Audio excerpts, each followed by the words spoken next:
Joni Cataw's getting ready to move, walking into a new life without the credit card debt she carried for years. Stuff hit the fan and I was on this hamster wheel with credit card debt. My interest rates were through the roof and I couldn't keep going. How much debt are we actually talking about?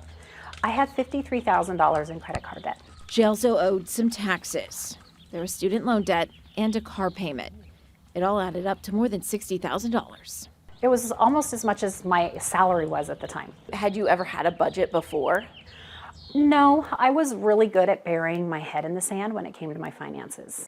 Joni was desperate. One of her credit card companies recommended the nonprofit Money Management International. They renegotiated my interest rates on all of my credit card debt. One of my cards went from 29% interest to 0.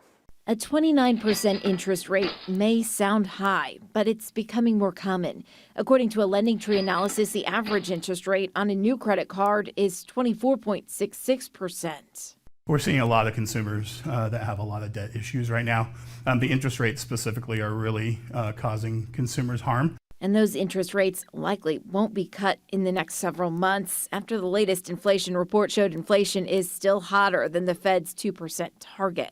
Jim Triggs, the president of Money Management International, says high interest rates can trap people in debt for years. Understand what you owe, understand what your interest rates are. If you can make more payments to your credit cards than the minimum payments, then do so. High interest debt you want to pay off as fast as possible, so have a plan to pay it all off. Joni's path to pay off involved a lot of sacrifice. She got a side gig delivering food and stuck to a strict budget. The budgeting was definitely an adjustment.